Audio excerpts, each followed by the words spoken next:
So today I've got two little fabric bags, both crossover, so they've got quite a long strap on them. Both have got lots of pockets and places to put gloves, sanitizer, mask, purse, or if you want dog treats, poo bags, the likes.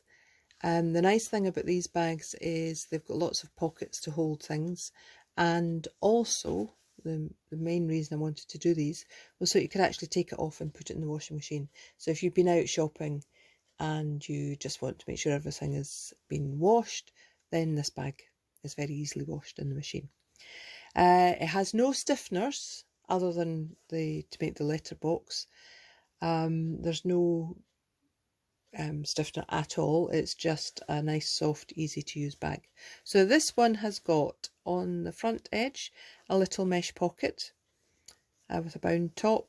Then we've got the zip, which is a nice deep pocket there, and then obviously there's the main part, which again has got a deep, obviously a deep compartment, but it's also got an inside pocket, which hopefully you can see there. So that's that one. The second one, basically doors. I quite like this fabric. Again, a long strap. The other side, I've got a mesh pocket that goes all the way along the front. We have a zipped letterbox pocket lined. You can store whatever in there. And then on the inside, another pocket, and this time it's got a popper on it, so you can pop it closed to keep things nice and safe. So that's our two bags. So while I say every bag you want to make and you want to make it as your own, to give you a rough idea of sizes, this one is 8 inches wide and 10 inches tall. And the second one here again is 8 inches wide but 8 inches tall. The strap on both of them is about 44 inches, which suited me to be a crossover strap. Obviously you can make it any size you want. You don't want to make it too small. But there again, I guess you could, instead of doing it as a crossover strap, you could do it with loops on the back that you looped onto your belt, in which case you would probably want it about that size. Maybe not have quite as many pockets. But as I say, the whole point of this is for you to make the bag that you want with as many zips and pockets and containers as you wish. So my piece of interfacing, as you can see here, is 3 inches deep, and it's just slightly narrower than the total width of my pocket. It's 3 inches wide. Along halfway, 1.5 inches down, I've drawn a dotted line, and then 1/4 inch either side of that I've drawn a solid line. That is going to be your stitching line. Notice I've drawn my end stops here, and the final thing that I'm going to do is just draw the final little bits on. So the middle line is where finally you're going to cut, and I'm going to do that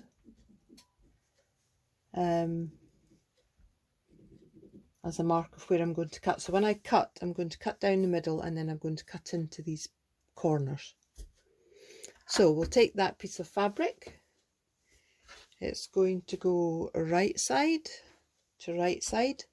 Make sure the doors are the right way up. Decide where you want the pockets. I want the pocket fairly near the top of this bag. It's a slightly shorter bag than the last one, but I think, well, I guess I could have it there, but then if I'm going to put the mesh on, mesh will come to there. So yes, so if I had the opening about there, that would be fine.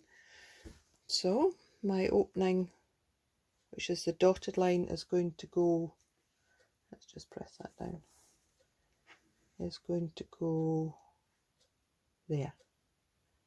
Make sure it's central. So we will go and stitch that in place. Put a few pins in just to hold it in place. So that's right side to right side. All the markings you've drawn on in the iron-on interfacing, and now we're ready to sew. So that's us stitched. So I started not on the corner, so I actually started here, along, down, along and up. It's a letterbox zip, so you're stitching a letterbox. Taking the pins out now, next thing I'm going to do is to cut along my dotted line and then right into the corners. So it's really important to get right into the corners. Now the way I would do this, I'm using a too small a ruler, is line my line up with my stitching line, and then I know I'm going to stitch in the middle, so that's 1/4 of an inch. Take my cutter, and I'm not intending starting anywhere near the beginning or finishing anywhere near the end, but I'm just going to do down the centre. So I shall stop about there. Now you will see that I've finished there. I've still got a bit to go, and the same that way, but it just makes life slightly easier. So we come with our scissors, we're going to go right to the point of our triangle, which is there. I'm then going to cut down to the point, so right into that corner, but not through it. And the same the other side. All the way along, and then into that corner.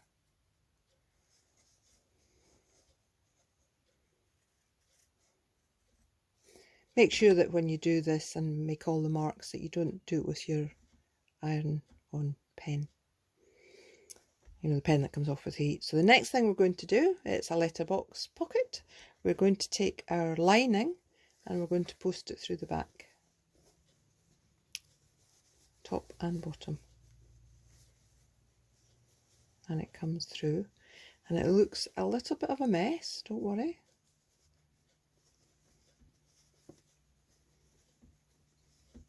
Now what we're going to do is give that a really good press. And you can see almost already that it's not going to take much to get it to look right. So let's press. Opening is now ready for my zip. So I stitched in round my lines, if you remember, and then I trimmed, and didn't trim, I slit it, and then I posted the lining through, and I've given it a really good press, and the idea is that it should look nice and flat. So that's not, oops, doesn't help, that's not bad. Next is we're going to put a zip in. So the zip I've selected is this one. It is longer than the actual opening, which is good, because when I put it underneath here, I want to be able to sew this in without having to move the zip head up and down. Usually you have to move the head up and down, and it's just another process that you can do without. If we can leave the head up there while we stitch down and along there, we then move the head in and just have the end bit to do. So the next job is to get that right in the middle, then pin it, and then take it to the machine and start from here, come all the way along, down, along, stop, move the head into the middle now, and then go across. Please do not stitch the head outside the box. Once that has been, if I just put a couple of pins in, once that has been stitched in, you'll trim, and obviously the head is down, you'll trim off the surplus zipping, both ends. This is going to come up to make our pocket. I'm then going to stitch, line that up, I'm then going to stitch along there and down here, and all that's trimmed away, remember, and then this would be nicely lined up and down there. Zip is now in, all been stitched in, head is in the correct position, not off the end, and I've folded the pocket up and stitched it as well. Notice it's completely separate from the front other than the zip which is holding it in. Before I go any further on the front, a couple of things. One, I've used an ordinary dressmaker's zip, which is probably what you have access to just now. You can, if you remember, buy the extra wide toothed zip for bags, which works just as well. Just remember that you probably, if you're going to have a wider zip, you need to have a slightly wider opening. I think that works just as well, to be honest, on this. Remember, it's just going to be a nice, soft, easy to wash bag, so we don't need to have anything too fancy. So there's our zip, and then inside is our pocket.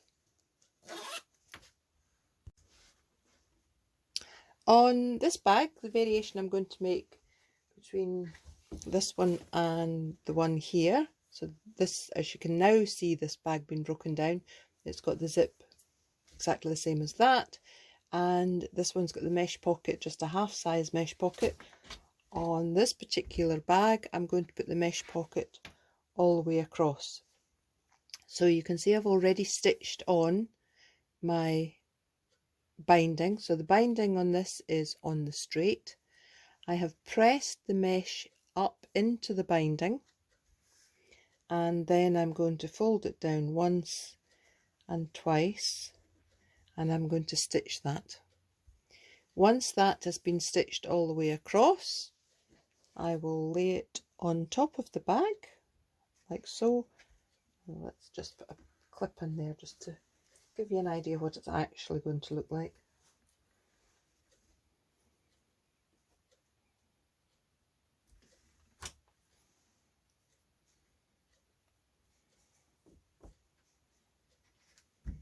So that is going to get stitched in place. So once I've put the binding on the top, I will then stitch down and along and up and trim off any surplus.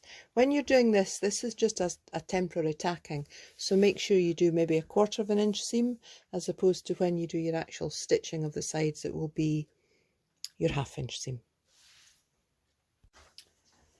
Now that, I would say, is the front finish. So the binding has been stitched on, I've attached it round, I've ensured that I haven't caught it in with the pocket, and there's my pocket with my opening there.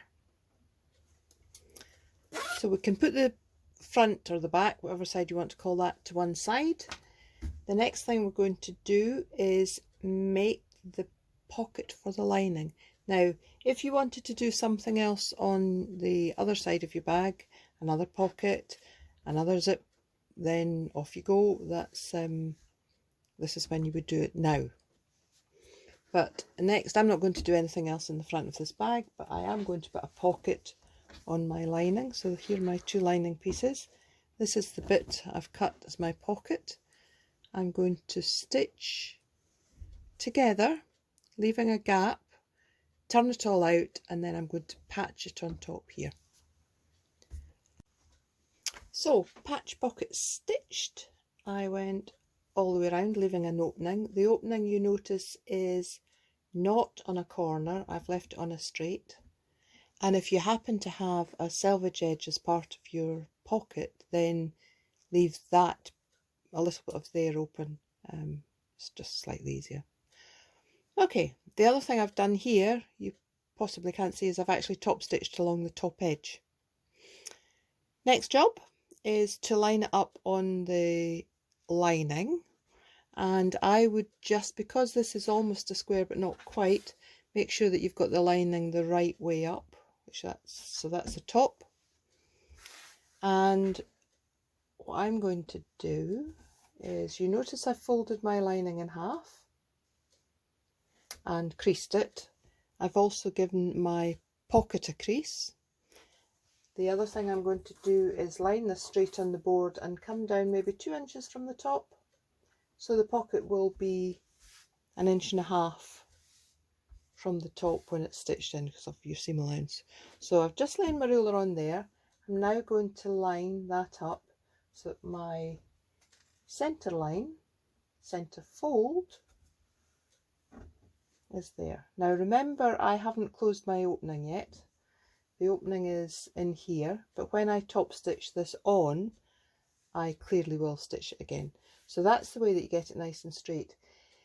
Obviously put lots of pins in there as well. If you wanted this to be gusseted, the pocket, then I would, from the middle, in this case I'll measure out maybe 2 inches, which is to there, and 2 inches is there. I would probably draw the line. We're not going to gusset this one because I think it is actually a little bit too small. So line it up so it's nice and straight. Draw the line, which is going to be about there.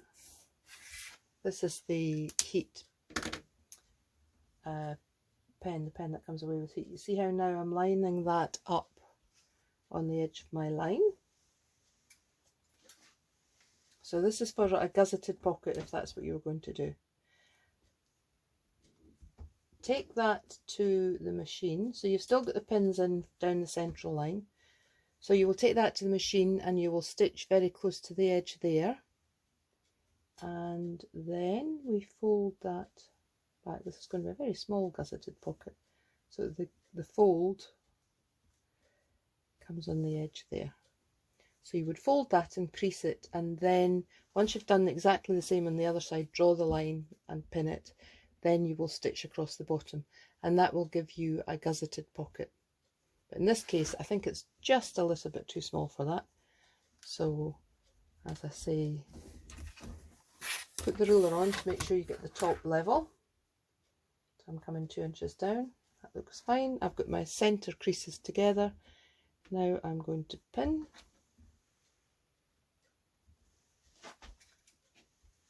And the bit where the opening was will get stitched up at the same time.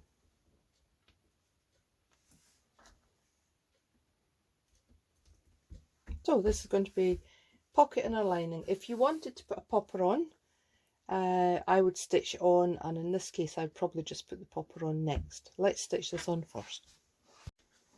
So let's, for a bit of fun, just put a popper on here. So I've got an orange poppers. Now I know where the middle of my pocket is, so that's all been stitched on. The opening that was left here has been closed. So you take your popper, pop the end through there, and in fact, because it's nice fine cotton, I'm going to make the hole on the other side as well. There we are. So that goes in there, and if you remember, there's 4 parts, so there's 2 heads if you like, and then the other 2 bits are the ones that are slightly different. So you just take one of them, it doesn't matter which one, and that goes on that way. And remember, we get the head of the popper in the little black cup there, and just squeeze, and that's that. Remember I said when I poked that one through, I'd just go all the way through. Well, there's the hole for the other side, so put that in there. And I know it's going to match up. Why make life difficult? And that's the opposite side. Again, put the popper piece onto the black cup down here. And just pull that through. Make sure it's on. You can feel when it's on. When it's on, give it a squeeze. So there we are. There's a popper, there's the other part of the popper, and they just go together like that. Perfect. So we now have our 4 pieces, the 2 outsides and the 2 linings. The 2 outsides, one face has got the zip and the mesh pocket. The other one has got nothing, but clearly you could do a patch pocket, you could do another zip pocket, a letterbox pocket, you could put mesh on, entirely up to you. The 2 linings, one is dead plain, and the other side has got the patch pocket with the popper. You could do the same on the other lining if you wish, maybe make it another colour of pocket so you know which one is which when you put your hand in your bag. So we're now ready to put the 4 pieces together with our zip. So the zip is longer, in fact it's actually a lot longer than I really would want it to be, but it's the one I've got, so it's the one I'm using. You need to decide, do you want the front with all your bits and pieces on the same side as your pocket on the lining, and I would say no because there's too much going on one side of the bag. So I would have the patch pocket and the plain together and the other two together. Now, because we're doing these bags, and the whole idea is that they're going to be really, really easy to wash and use and wash on almost every occasion if you wish, I haven't put any stiffener of any sort in either of them. It's entirely up to you. Clearly, if you want it to have a bit more stiffness, you can put in iron-on waddings. You can put in just a thin layer of polyester wadding if you like. It's entirely up to you. As I say, I just wanted it very soft and light, so I haven't put anything in, but you might feel that you want a little bit body in it. What we are going to do next is put our zip in. So we have got we're going to do a zip sandwich. So we've got the right side of a fabric facing us. We've got the zip here, that's the head. So this, yeah, it does work. It's always worth checking your zip before you put it in that it actually is working okay. As I say, it's miles too long really, but it's what I have and so it's what I'm going to use. So I would take the right side of the zip and put it face down onto your fabric, like so. So my edge tape and my raw edge there are together. Now, you can either do this in a two-stage process or you can do it all in one. If you're going to do it in one, you then take your lining, and that is going to go right side of the lining onto the right side of the fabric. And you will take it to the machine after you've clipped it or pinned it, and you're going to stitch down there, making sure that all these edges are lined up. Now, when I do this, it's an ordinary dressmaking zip. I'm going to not change my foot to a zipper foot. I'm going to use the normal foot on, but I am going to move the position of the needle. And you find that the edge of the foot goes down the edge of the zip, and then your needle obviously stitches a nice straight line. That's the idea anyway. So we'll go and stitch that, making sure that you've got the excess out both ends.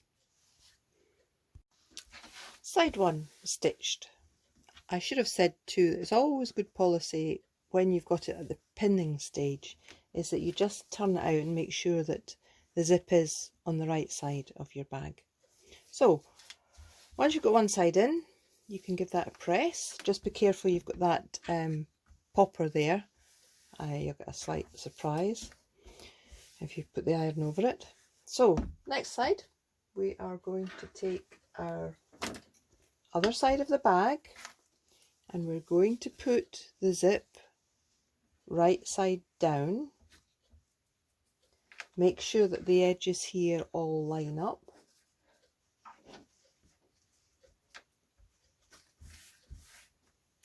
And then we're going to take our lining now. It would be the right side of the lining you're going to put down.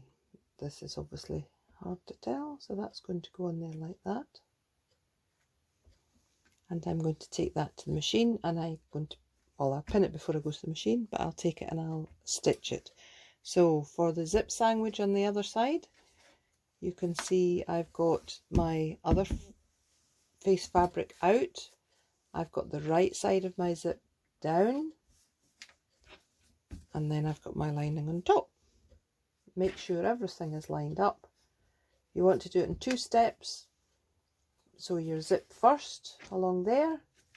You want to do it in one step, put the 3 layers together, pin it carefully and stitch. So that is now stitched. Again, it's always worth just checking that everything is lying in the right place, that you've got your outside fabric in the correct place, your lining either side of the zip looks correct.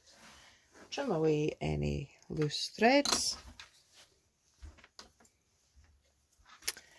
And now we're ready to consider how we're going to carry this bag. So I would suggest that a bag like this, you probably want, like the other one I've done here, you probably want a long crossover. So it's just a strip of fabric. I made this about 3 inches wide, folded it in half and put your 2 edges in, and then top stitched both sides. That's a good way of doing it. With this bag, I'll need to think about which fabric I'm going to use, because obviously if I use the doors at some point they're going to be upside down, so I will just need to have a wee think about that. I'll probably use a plain fabric is what I'll do. Yeah, I think a plain fabric. So I'm going to make up my strap next, as long as you want it to be. Just put your tape measure over your shoulder if you want it as a shoulder bag. If you want it as a crossover bag, put it over and decide how far down you want it to sort of drop down by your side. That's the measurement you'll use to make your strap. And again, because I'm trying to do this as a nice, easy, soft bag, I haven't put any kind of stiffener in here. If you're doing it as a proper bag, all these bits would have some kind of stiffener in there. But we're just doing it as a quick and easy soft bag. So let's do the strap. So we have the strap ready, and I've stitched both sides of it. And as I say, I stress again that I haven't put any kind of stiffener in here. I intend not to have any stiffener in it. It's just a very soft, very easy to wash bag. So I'm going to put my straps on first. It's much easier to do it before you stitch your side seams, because you can see exactly what you're doing. So I'm just going to take one of my face fabrics, take my strap and pin it on. Now here I'm going to have it reasonably near the top, and then I'm going to make sure I don't have any twists. Sorry, I'll give you a wobble there. And then pin this. I know this is the right size, the right length, so pin it on there. The next thing I want to do is coil this up in some way. It doesn't really matter how you coil it up, but I know what handles and straps are like. They like to get into every seam that they can, so tie it up so that it won't wander into your side seam. Next you're going to do is put your 2 right sides together. Make sure that your zip is open a little way, and that's going to get placed like that. Your 2 lining pieces, are going to get placed together, and you're going to sew around, leaving an opening with your lining. I generally would leave an opening on the side. That's just my preference. I think there's more wear and tear on the bottom of a bag. You don't see it so easily on the side, so the opening, you obviously will close it up, but there's a chance you can see it. When it comes to joining here, it's very important that it matches. You don't want it mismatching. It's also important that your zip is open a little way, and that you put your 2 lining tapes, I don't know if you can see that, see how I've got the 2 lining tapes going in the same direction into the lining, and I'm going to put a pin in there to hold that in place, and then everything comes from there. And I will do exactly the same on the other side, although the other side of course is still joined, but I'm going to push that zip into the lining. Sorry, doing it the wrong way there. Into the lining like that, and make sure that the top of the bag is lined up. Once we've done that, it will be turn the bag out through the hole in the lining, and we're very nearly there. When I said about the straps and how you could put them anywhere you like, this bag I've had the straps slightly further down. If you were to think, let's put the straps down here, when you carry the bag, this bit would fold over, which can look quite effective if you wanted it more of a fold over bag. And then if you're having a fold over bag, you might decide rather than having it straight that you'd have an angle on there, and you can see them in the shops. And the only way that they get that is because they put the strap further down. So the strap would be about here. But we're going to do it straight. So let's get that done. So as we said, stitch all the way around, pull it all through the lining and then through that open zip, and there is your bag. The straps are attached on. On the front you've got your front pocket with the zip closure, and you've got a neck pocket too. You could, of course, if you want to put poppers on there. I chose on the inside to put a patch pocket with a popper, which is well attached. Not going to come undone, there we go. So that's a wee pocket in there. And two things left, well, three things left to do. One, give it a really good press. Two, stitch up that hole in the lining. And three, I want to do a top stitch round the very top edge here. It just keeps the lining from rolling up into the path of the zip head. The other thing I quite like about this bag is, because we were careful when we cut it out at the beginning, you notice how the doors from the top looking down line up, which is quite good. And the other thing too is on the sides, the match round, which all these little things just make a difference. You don't want it jiggledy, it just looks odd. So there we are, that's the end of that bag.